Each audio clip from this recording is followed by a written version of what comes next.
Yo, what's up guys? Welcome to another episode of Progression to Pro. This is a series where I show my progression on the road towards becoming a pro and share things I learned along the way that help you improve.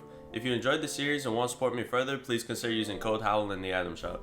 Chapter 3 Season 3 ends in 20 days and there's only a couple of cash cups left.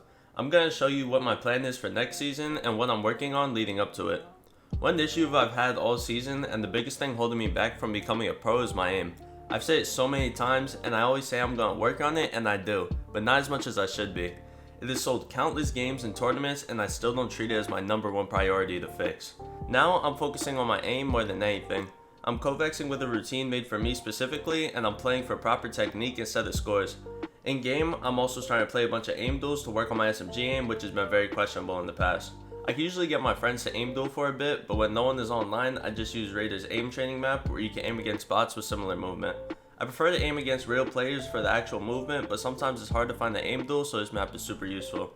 I also have an issue with flicking on pump shots when I'm in a box or need to hit a shot that if I miss might get me killed. To work on my accuracy, I play the headshot map and try to hit as many shots as possible while keeping my crosshair steady and not flicking inaccurately.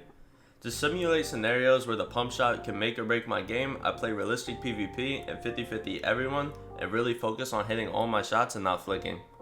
One thing that factors into my aim as well is crosshair placement. For the most part, when building and editing, my crosshair placement is good. However, when fighting, sometimes my edits aren't as controlled and I make wider motions to edit, which can make the shots more difficult to hit. This clip for example, when I go for the peanut butter edit, I start all the way down here and end here. This makes me have to flick all the way back over to hit my shot. I still hit the shot, but I made it way harder than it needed to be. In this clip, you can see that my crosshair placement was good, and I was able to edit the wall and place cones, all while keeping my crosshair in the middle, allowing me to make an easy adjustment and hit my shot. I started using Raider's mechanics map to help me get the most efficient crosshair movements down, and actually focus on my crosshair placement when fighting to help hit more shots.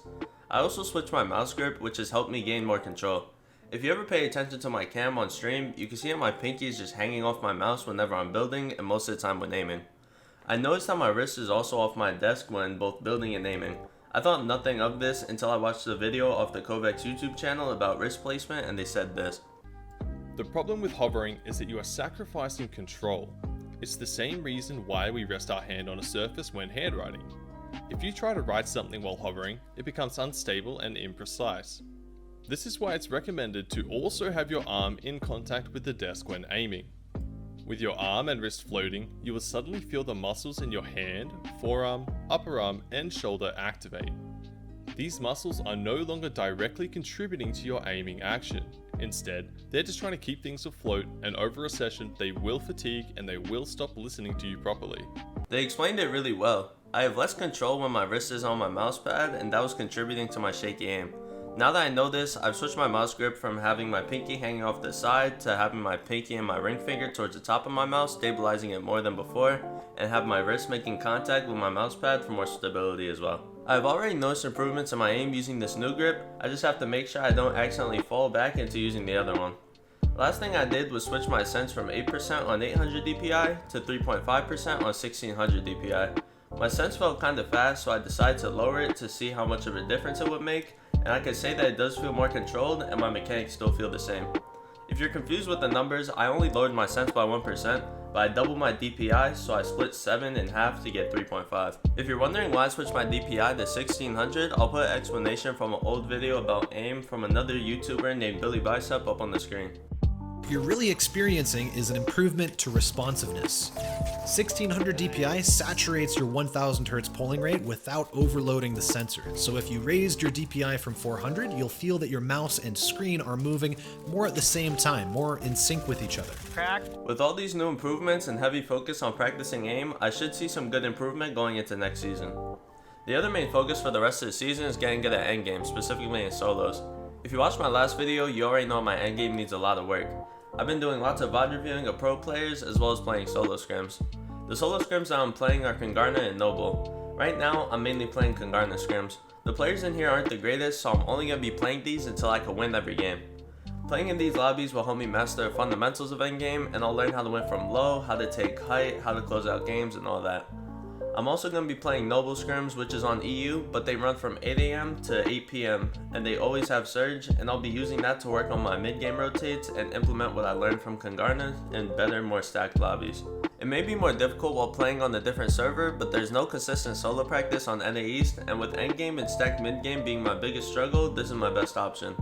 I also play a little bit 32-man Zone Wars, but just full fight and work on precisely tarping.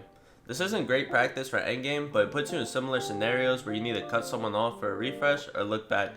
It also helps me in scenarios where I need to hit shots and stay alive, so that's something I focus on a lot.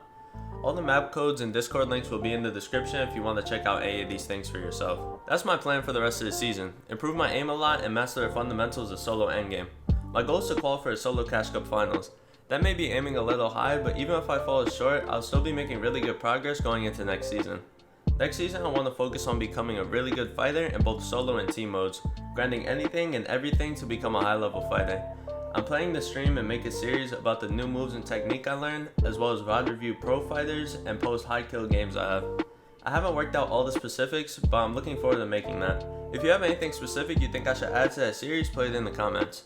If you enjoyed the video, be sure to like and subscribe, and I'll catch you guys later.